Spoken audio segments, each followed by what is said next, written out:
Good afternoon, everybody. It is Tuesday, and you know what time it is on Tuesday. It is front office decisions time. It is personnel decisions time.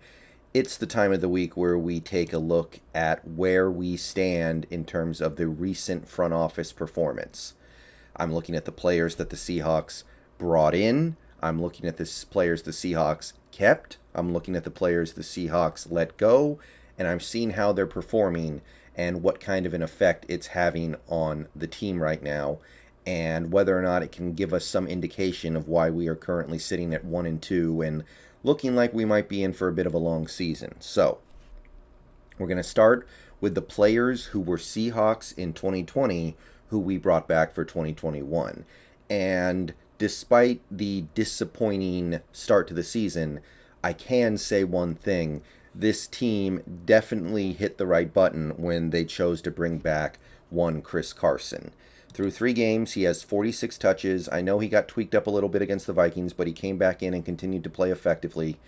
He's got 230 yards, 3 touchdowns, the 1 fumble, and PFF loves him with a grade of 74.3. So, as near as I can tell, Carson has started this season off quite well. He didn't get the ball a whole lot against the Titans, and he wasn't that effective against the Titans, but I'm inclined to believe that Carson is always going to be Carson, and for the money that we gave him, that was one thing this front office did very well. They kept Carson on a reasonable price, and he continues to deliver for us. Another running back is Alex Collins, who actually got some decent burn against the Vikings for the first time this year. Had 2 touches for 8 yards to bring his totals up to 3 touches for 33 yards. PFF grade is mediocre, but it's such a small sample size means nothing. Posick did not play once again. Nothing changes. Poona Ford continues to be fine. He played a lot of snaps against the Vikings. 9 tackles. I think he added like 1 tackle against the Vikings, and not too much else. Nothing to stand out. I think he had a few tackles against the Vikings, but he didn't really stand out, didn't do anything extraordinary, but continued to be a solid enough player. PFF continues to like him. And now we have to get into the question mark. So, I like Carlos Dunlap. I do. I think he's a good player. I don't really know what's going on right now, other than the fact that we need to stop dropping him into coverage. But right now, he's not doing that much. He actually did contribute some stats against the Vikings for the first time this year.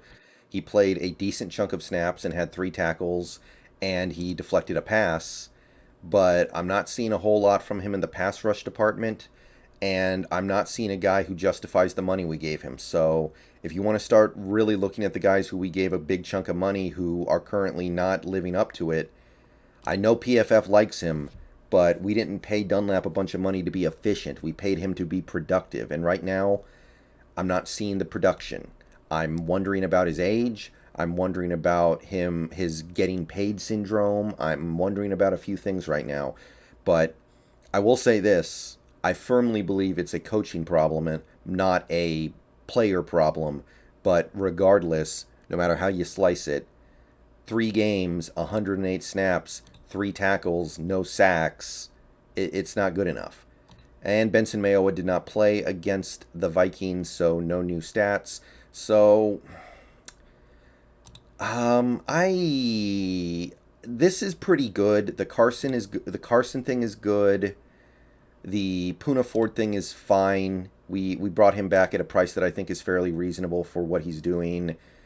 Mayowa was cheap, so that's okay. Obviously, he didn't even play this week.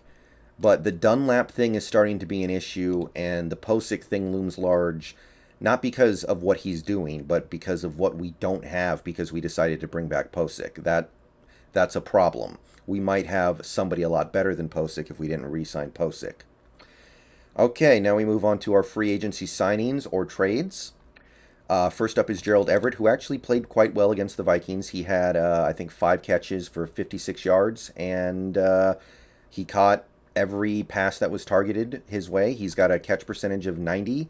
PFF thought he played a fine game. His grade for the year is up to 62.5. So Everett, I can say it looks like we did okay there. Gabe Jackson played every snap, has not allowed a sack, although he is allowing some pressures. He does have one penalty. I'm pretty sure that was the celebration penalty against the Titans, which it's stupid, but I'm not going to act like that's him having a holding call. That's the kind of stuff that would perturb me a little bit more. I doubt he'll be celebrating for a penalty again this year. I'm sure he learned his lesson. I hope he did. However, it seems to me that Gabe Jackson is solid, but I feel like we were expecting just a little bit more when we traded for him. Now, is he worth that fifth round pick we gave up to get him? Sure, almost certainly. He's solid, and he's played every snap for us at guard, so there's value there. But he's not exactly the badass that I thought we might be getting. Okay, Al Woods. Here's another area where the Seahawks, hey, if you want to point to some successes this offseason, I think you got to start the list maybe with Al Woods because I was critical when we brought him back in. And he's been maybe not so much in this Vikings game, but overall, I've been very impressed with Al Woods. He plays a decent chunk of the snaps. He's up to about 120 on the season. He's got 9 tackles, which for a run stuffer like Al Woods is actually pretty impressive. He's got a sack. He had a TFL. I know neither of these things came in the Vikings game specifically. I think in the Vikings game he had like 1 or 2 tackles. But his PFF grade is going through the roof. It's almost at 80. So PFF likes this dude. And I think he's playing really well. And if anything, he's overachieving given his contract, which I did not expect at all. So whatever else we can say about this front office right now, and there is definitely some stuff you can criticize them for, Al Woods is putting in work. Okay, we got Kerry Hyder next, and he barely played against the Vikings because of an injury. Hopefully he's back out there soon because I personally think Kerry Hyder's playing pretty well individually. He only played 13 snaps and I think had 1 tackle against the Vikings, so you can't really take anything from that. Overall, PFF has him close to a 70. They like him. I think he's doing decent work pressuring the quarterback. I think he's doing some decent work against the run. I'm pretty happy with Kerry Hyder, I'll say that. So nobody else, bless you on Austin and Sidney Jones, still have not gotten on the field. I think they probably will soon, though, so we'll know more about them quickly. So in this area, the Seahawks actually show some positives. We're getting good production out of the guys that we signed in free agency or traded for. So, hey, it's something. Okay, draft picks and UDFAs, and the opposite is true here. Dwayne Eskridge did not play because of the injury. Trey Brown did not play because of the injury. I'm sorry, this should go down here. Clerical error. My bad. Give me 1 second here. Okay, that's more like it. Stone Forsythe did not play, but Jake Curhan did. 26 snaps filling in for a upset tummy Jamarco Jones. PFF really was not impressed, but I'll tell you what. I always like to say that I don't think PFF knows everything. I think Jake Curhan played fine. Maybe there was something there I wasn't seeing. Maybe he let some stuff up that I just didn't notice.